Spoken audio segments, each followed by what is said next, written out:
Okay. Hi, guys. Long time no podcast, long time no chat.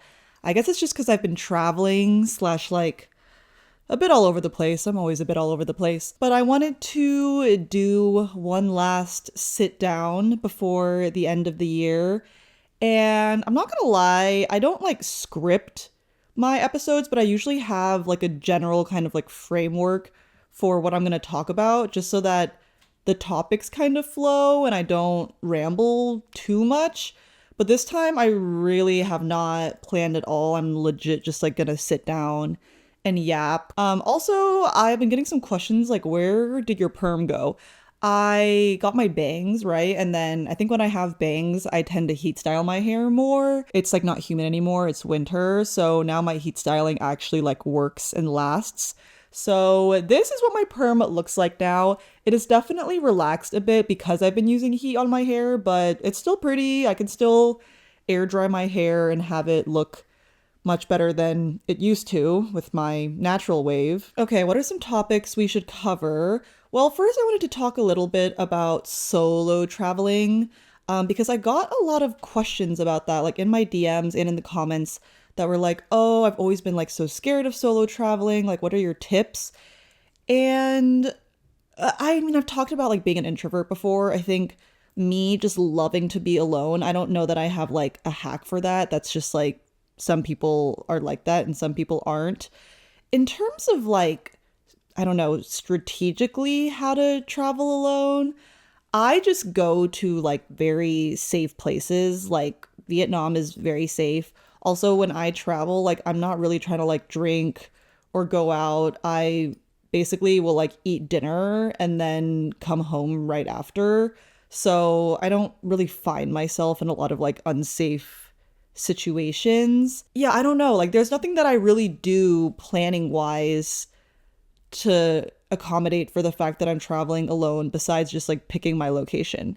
Like I don't know that I would go to Bali alone, for example, because well, I guess it depends where in Bali, but when I went with Emily, like once a guy kind of like followed us. It was of course this like white man followed us like to the outside of our Airbnb and was like really creepily propositioning us effectively for I think like a threesome, and then we were like saying we weren't interested, and then he was like, okay, I'll let you go this time. But it was like really scary because like we were basically cornered like outside our apartment and the street was pretty empty because it was like later at night because we had gone out, and we had like come home alone. And so a situation like that, I would be terrified if I were by myself, you know?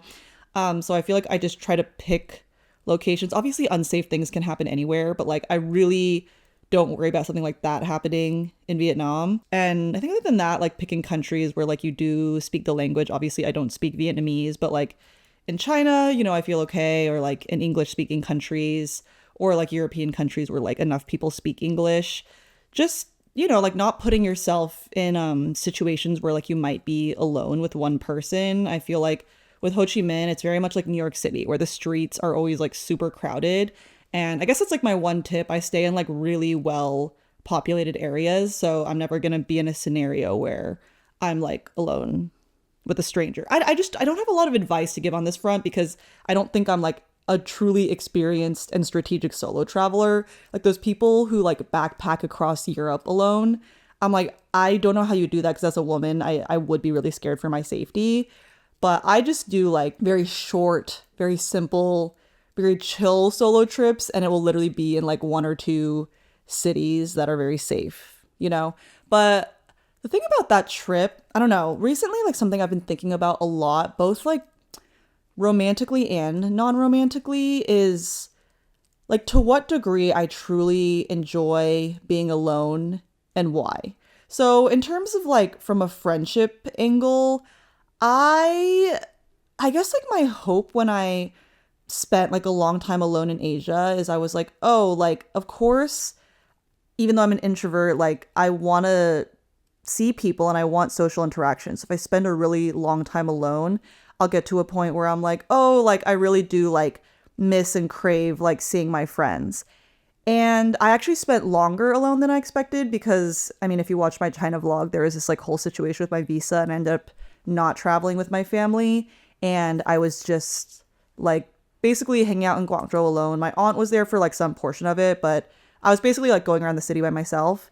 And so in total, I was alone for 10 days in Ho Chi Minh, and then I was like alone in China for like, I don't know, around like 7 to 10 days. I don't remember exactly, but basically more or less like 2 to 3 weeks I was alone. And I legit was not talking to anyone besides like ordering and saying thank you to like servers when I was getting food. Unfortunately, like I really did, like the more time I spent alone, the more I loved it and the more like I didn't want to see anyone else.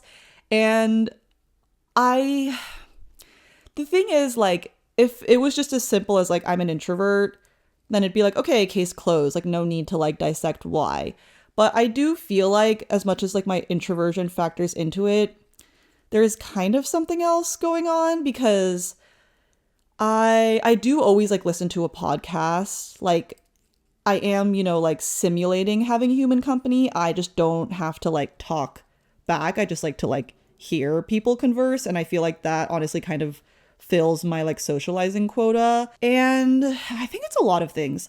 I have been reflecting a lot on like how much doing social media makes my brain like on a low level day to day very overstimulated, because obviously I have to like think about my schedule. I'm my own boss, like what am I going to do each day, but also, and I think I actually struggle with this less than like those people who really content farm their life and like make content of everything. Like I try to have pretty clear delineations between like when I'm doing content and when I'm not, but I still am like always thinking about like, should I be filming this? Should I be photographing this? When I wear like a good outfit, it's like, do I need photos? When I go to like an aesthetic place, it's like I need photos for my story. If I'm like doing a fun thing or a fun trip, it's like, am I gonna vlog? And I think especially when I travel, I'm thinking a lot about content because I do sort of feel like I need to do some work to justify like the fact that I'm paying for the trip and that I'm, also paying for my rent here in New York. And it depends on the location, but really I've gotten, I think, better at like figuring out how to do travel content and managing to get like a good amount of content out of my trip no matter where I'm going. So I used to go to China and not really make content about it. Also because I think like the Western gaze toward China is like shifting a little bit. I think like people are like loving Chinese, like giving a little bit more credit to like Chinese fashion and makeup. I don't know. I've ranted about the xenophobia thing before and how like a lot of things are credited as Japanese or Korean when they're actually Chinese because people will hate China, or it's just not like glorified in the West the way that people really love Japan and Korea right now. Well, I'm getting very off topic. Point is, I used to go to China and not think that much about content versus like this time it was like, okay, shopping vlogs, let me like do a how much I spend in a day to show like what the price differential is, show off like cool Chinese fashion, things to do, aesthetic spots, coffee shops. And then like Vietnam, I like very much knew that I was going to be like content farming that because the shopping there is like incredible, and my content from Vietnam last year did super well. So I was making content about the food, about the cafes, about like where I was shopping, and basically filming like everything every day. And I think that is a lot easier to do when you're alone because you basically just have to like do the things and film it versus like, as much as I obviously fucking love traveling with Emily, but it's like if you're socializing with someone and trying to film everything, it is just like kind of a lot more for your brain to handle. And so I think I like really enjoyed the solitude partially for that reason. And I think, I don't know, like I really do love my friends, and I don't think I was like not excited to see them. It's not like I literally am like, fuck my friends, I never want to see them again. I was waiting for that like urge, because I have felt that before, right? Of like, oh, I want to like see people, I want to do something. And I really do think like doing this as a job, like ever since I started doing this as a job, I can like barely remember having that feeling. And I think it is because whether I'm talking or not, I think the fact that this job is like performing for your audience in some way, like always having to document everything, even if it's not talking to the camera, right? Like filming stuff, posting stories. It's like made me not that like I'm performing when I hang out with my friends, but it's made me like not want to do anything, like not contribute. I think that's why I've really been enjoying like podcasts and basically having like a one-sided conversation. Like I like hearing other people talk, but I don't want to like talk anymore. And I think a big part of it is this job. Because I honestly, if I imagine like not posting on social media, I feel like I pretty quickly would want to see people and like feel a little bit bored. Like, I mean, the same can be said for like being a consumer of social media as well. Like, think about a world where like you don't have your phone, you don't have the internet. Of course, you would be seeking human connection like very often and pretty quickly after like a period of solitude because there's like nothing else to entertain you versus now there are like so many things that you can use to kind of fill the void instead of actually talking to a human being. And I just think like being a content creator and like not just like consuming content, but also creating it is kind of another step up from that. And I don't know, I don't really have any takeaways from it. I think it does make me wonder if I need to like, well, not wonder. I know that I really should have more boundaries between work and life. I've talked about the fact that I have like none whatsoever. But, you know, whether I should give myself more like non-content time, it's very rare that I do that. I'm trying to think. Like, I definitely have trips where like content is not the focus, but I am still like taking photos. I am still vlogging. Like, I'm trying to remember the last time I truly, like, I'm never like truly unplugged and like not. Because even like before I did content, I like taking photos of things, you know? Yeah, it makes me a little bit sad because I'm like, I feel like I have less energy or like capacity or desire to show up as like a real person with real people in my life because well, I'm showing up for you guys. No, but I've been thinking a lot about that. And also, I think like being alone is like kind of another more extreme form of escapism for me. Like, you know how like you like binge a TV show and it just allows you to like pretend the world doesn't exist? I feel like I kind of like upped the ante on that and like flying to another country and just like listening to my podcast. It's like an extreme version of avoiding the real world, right? So like, for example, like one of my big stress factors famously is dating. Am I going to find someone? I don't want to die alone, but also like all dating has ever done is like ruin my life. I don't have to think about that if I'm in Vietnam because I'm in another country where like no one speaks my language. And I'm not the type of person who like goes to another country and like goes on dates because A, super not safe if you're traveling alone. And B, I famously don't enjoy going on dates anyway. So I'm like, why would I fly to another country to do my least favorite activity?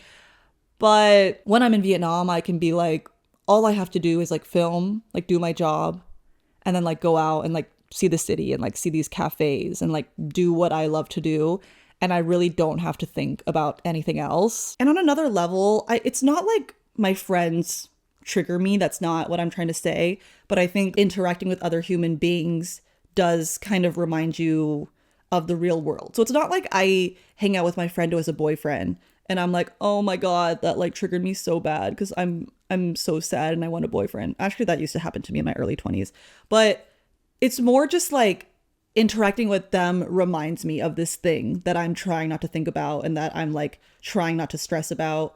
And so if I just don't interact with any human beings and just listen to Las Culturistas where all they do is like talk about pop culture, I'm good to go. And I guess this transitions into like the other thing I wanted to talk about, which is like the idea of being alone romantically. I've mentioned this before. I think I've really like kind of gone on a journey in terms of the reasons why and how badly I want a partner and to what degree I don't like being single. Because like during my college years, like I wanted a boyfriend so badly. I also, you know, like had been fed this idea from my mom that I should like find my husband in college. And I didn't enjoy being single. Like I was jealous of people who had boyfriends, you know? And then that kind of transitioned into like, okay, like I do enjoy being alone, but I know as great as my life is, like a good partner could make my life better. I've you know, glazed my dad like a million times on this podcast, but I have seen like what kind of husband and father he is. And no, he's not perfect, but like he adds so like he makes the lives better of like everyone in the family, you know? And it's like between like taking care of myself and having someone like that take care of me, you know, of course a relationship is like two-sided, but it's like I'm willing to like take care of someone and invest if they're also going to like, you know, be my life partner in that way. And so then it was like, you know, I'm happy alone, but I don't want to be alone forever. So I am still looking for this, you know, potentially better option. And recently I've like reached this. I mean, I don't know why I'm acting like it's a mystery. It is just like in response to like, I really don't like calling it trauma because I have like kind of imposter syndrome about that. And all I can do is like compare my experiences to like things that are way worse. You know, like I haven't been cheated on. I haven't gone through some like really big breakup with someone that I've dated for years and thought I was going to marry. But I have just like very repeatedly been like abandoned by the men that I date. And I think I'm very securely attached because I grew up with an amazing family. I very much think I have like developed abandonment issues when it comes to dating, just as a result of my experience. Of course, it was always theoretical, the way that like I imagined how life could be better with a man, but it's not purely theoretical, right? Like I've had dating experiences and they haven't been that long. They've been a bit volatile, but I've gotten tastes of like certain, you know, joys that you get from a romantic relationship that you really don't get in your single life. And I think because I have like experienced bits of that, I wanted it, you know? And like in my mind, I was like, as great as my life is, like this version of my life is better and I am happier. But like recently, it feels like I want that in a more and more theoretical way and not in like a deeply emotionally driven way. Like I'm chasing after it because I on paper believe this to be true, and I think I want kids, and being alone right now where like all my friends like don't have kids and like have time to like hang out with me and like live in the same city as me is like very different from like committing to a lifetime of, you know, being alone. Like it is going to get more and more lonely. I really don't feel loneliness right now in my life, but like I know I will. But I don't have like the true emotional desire for it anymore. I don't think I'm pursuing it for the wrong reasons, but it kind of feels like when you're like looking for a job or something, you're like, oh, like I know this is a thing I need to do, but it's not necessarily coming from like a visceral emotional place of like I want this.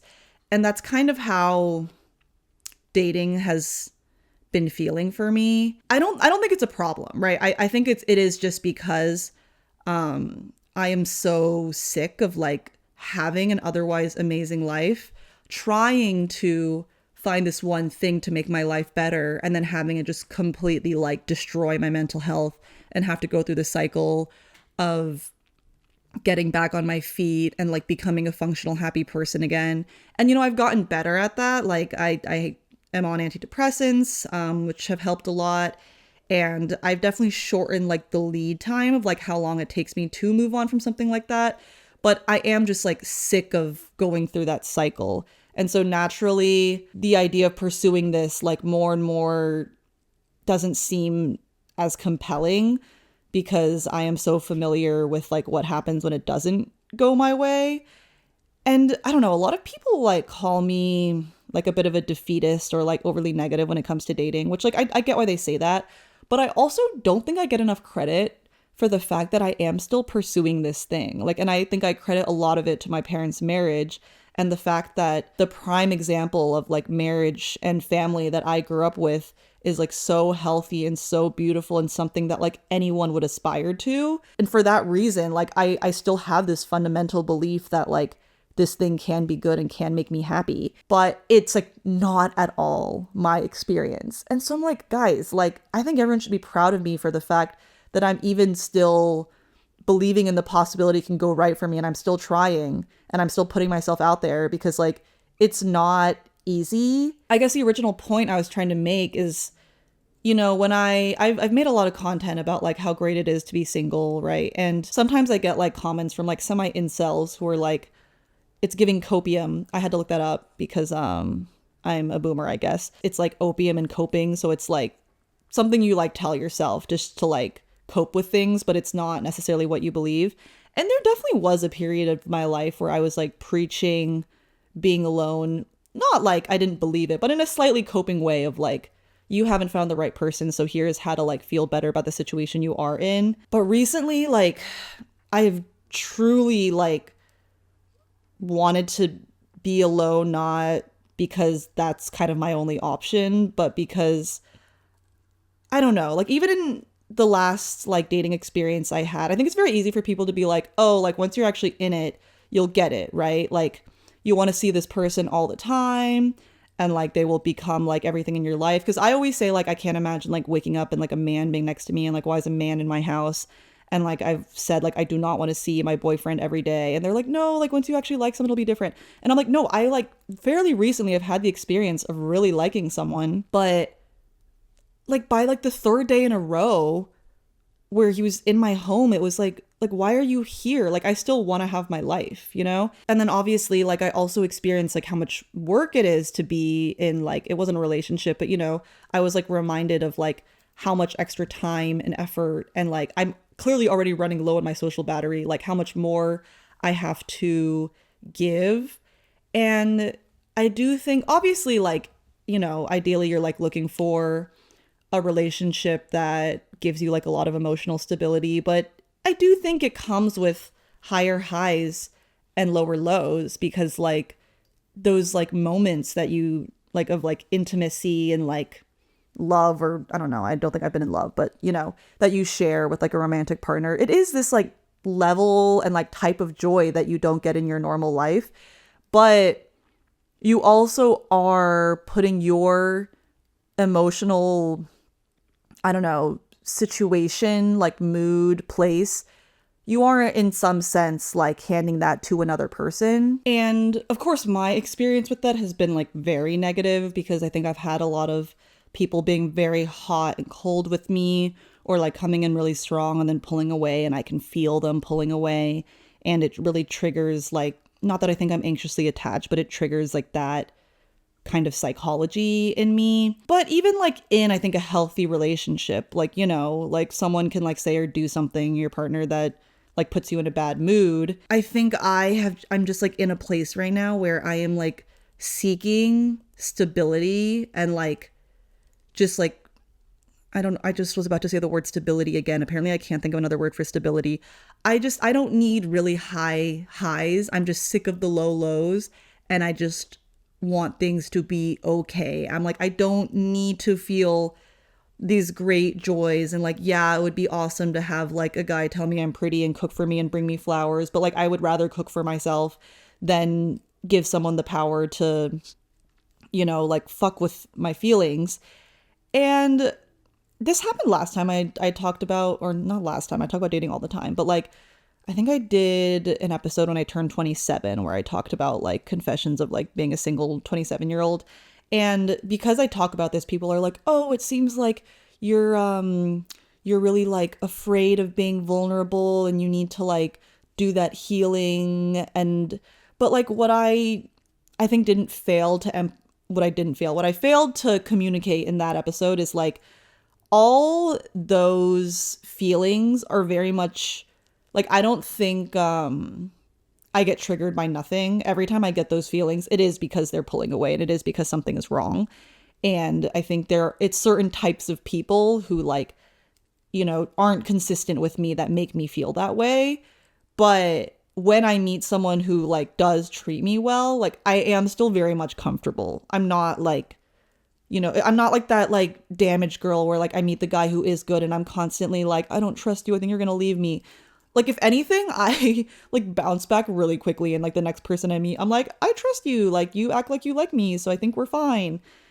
And then when they start to, you know, be weird, I'm like, ruh-roh, I think I know what's going on.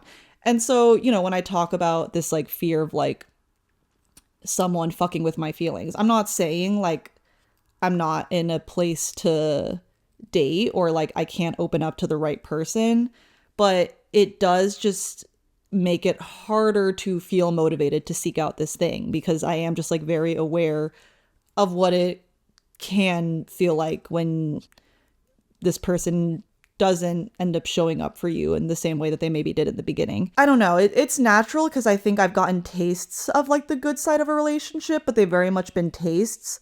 Whereas with like the downside, of course, like, you know, if I had to break up with someone that like I'd been with for 6 years, that is just like a level of like grief that I have not experienced and would ideally never like to experience. So I'm not claiming to know like all the downsides, but I think like the bad experiences that I've had from dating have definitely outweighed the good heavily. And it's hard for that not to just like kind of inform, I don't know, like my risk return analysis when I think about dating. And so I've always struggled to motivate myself to date because I don't know, I can't really tell if I find someone attractive from photos. So like a lot of first dates I show up and I'm immediately like, oh, you look like your photos. I just don't think we really have like a romantic chemistry. And you know, I'm an introvert. I don't have that much of a social battery. I already feel like I don't have enough social capacity to show up for my friends. So yeah, like dating is just, it's like not fun at all to me. But I think before it was always like, and I've also talked about how this isn't like a good way to think about dating, like thinking about dating as a means to an end. But if I'm being like really honest, that is like how I usually think about it. Not like multiple dates with the same person you like, but I think the exercise of like going on first dates with strangers, it is kind of a means to an end. I try to like appreciate, you know, meeting new people and like having that opportunity to learn about like people with like jobs that I normally they wouldn't have in my social circles, you know, like musicians, sommeliers, whatever, and like learning about the world in that way. But in general, it is kind of a means to an end for me. But I was willing to do it because I was like, I really truly want this, you know, love, this relationship, this partner, this husband, whatever. And recently it's just been like even harder because I'm like, I want it in theory, but I don't like feel it that I want it. Does that make sense? And so like as much as I don't love to admit it, I feel like that kind of, I don't know, sentiment in some ways has kind of spread to not just like dating, but my life in general, like isolating myself for the sake of being as stable as possible. Just like if I'm living in my little bubble, like it's just escaping reality basically, lol. But I will say coming back from Asia and like seeing my friends again, it is really fun. And like it does feel so nice to see like Emily and like my roommate and all my friends again. And I'm like, once I'm like in it, I'm like, no, I did miss this. And obviously having this in my life is like a big blessing and something I totally need for like a full life. I also think another big reason that I don't know, have just been spending more time alone is I've realized over the years that I don't think like venting actually does a lot for me. I still very much like share about my life in my friendships, but I think I do it more as like a way to build intimacy and because like I want the other person to feel comfortable opening up to me. So of course, like I want to share about my life too.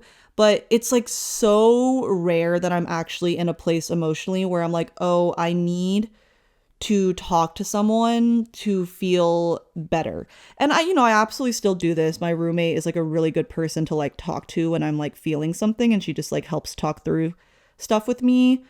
But I'm not one of those people where like just getting it off my chest makes me feel a lot better because I think like my sister, my mom, if there's something they're stressed about, I think like talking about it and just like venting about it really does help them. And of course you have to like keep in mind like what kind of I don't like the word burden, but you know, like the fact that you have to find a person who is like in a place to kind of carry that and like listen to you. But it genuinely like it does help them. Whereas for me, it's more like I'm sharing, but I don't know that venting does that much for me. And so I think that's like another reason where it's like, I don't find myself being like, oh, I really need to talk to someone about this. It's more like, oh, you know, if we sit down and we have time, I'll like tell you about my life. Like, I feel like a lot of the urges that I used to have to talk to people did come from this place of like, let me like blow off steam. And there's nothing wrong with that. I just truly, I don't think it actually makes me feel better. I also think I'm kind of like a hard person to talk to when I'm upset about something because it's a little bit easy to say the wrong thing. And that's something I need to work on. But I also think I have just like avoided working on that by surrounding myself with people who know me really well and do say the right thing. I don't like unsolicited advice or people telling me things that are like freaking obvious. So I think that's like another reason that I've like learned not to turn to other people when I'm like emotionally charged about something because they will probably with the best intentions just piss me off even more. Okay, I'm like getting very off topic. Well, there was no topic, so I guess I'm not off topic. I just have been thinking a lot about this concept of being alone, whether I truly enjoy it, why I enjoy it, like to what degrees it's just like a response to the bad things that have happened to me, and to what degree it's just like my introversion and something that I should, allow myself to lean into. Because I think, my friends have kind of been like, it's okay to be an introvert. Like, why are you always fighting it?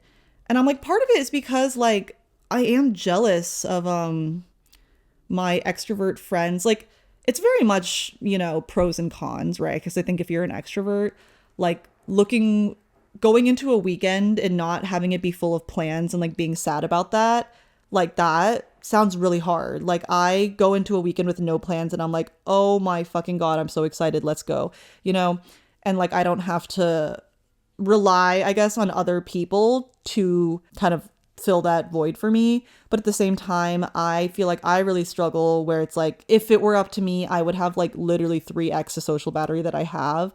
I just don't have as much like bandwidth or desire to see people as I would like. But it's like I have so many like friends in New York that I really care about and that I genuinely enjoy spending time with. And I just wish I had a little bit more to give on that front. So part of the reason I, reject the introversion is that. But I think also it's because I know that like some of that tendency maybe doesn't come from like as healthy of a cause. So yeah, one of my goals for the new year, I need to like flesh this out a little bit more, but like figuring out a way to be more intentional with my time and create more boundaries so that I do have more time for my friends and I do have more time to like really truly be off from work, because I don't think I've been like truly unplugged from work for like a single day in the last, how long have I been doing content full time? In the last almost 2 years, because I think I hit the 2-year mark at the beginning of February 2026. I'm like getting ahead of myself. I'm starting to think that this year is 2026. It's 2025. So I need to like actually figure out like certain action items for how I'm going to do that. Because like as a concept, I've been like saying I should do that forever, but it's not my habits right now. So I need to kind of fix that.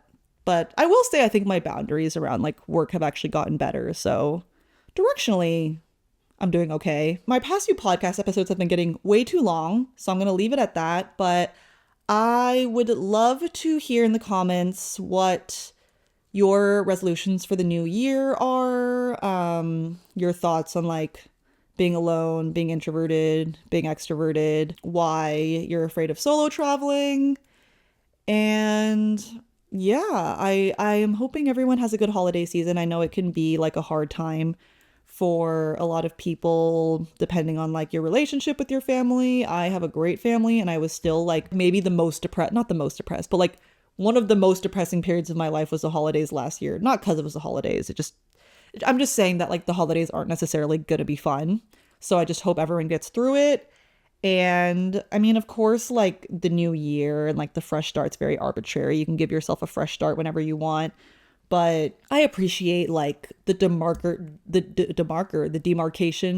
I'm trying to use big words when it's not necessary.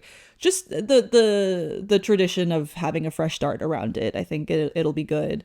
Because I do want to like build more routine and structure into my life. I've been saying that literally every year for my whole freaking life. But I really need it. And so I need to set aside some time to figure out how I'm going to do that. And I'm curious what y'all want to work on in the new year. Of course, I have to close things out by thanking you guys. It's been a really great year for my career. I think like the first year I was very much like, what the hell, Liana, is going on? And I think this year, like brand deals have been more consistent. I haven't been as stressed because I don't think the world is going to explode if I miss like a weekly upload. And I feel like I've really been like building a community, which I really appreciate. And just the fact that I get to do this and like support myself doing this is honestly insane. Like I don't really understand how this job exists. And the fact that I can bring any joy to your guys' life makes me really happy because it it has made like my life the best it's been to be able to do this as my job. So freaking sappy. Yeah. I will see you guys in the new year. Love you so much.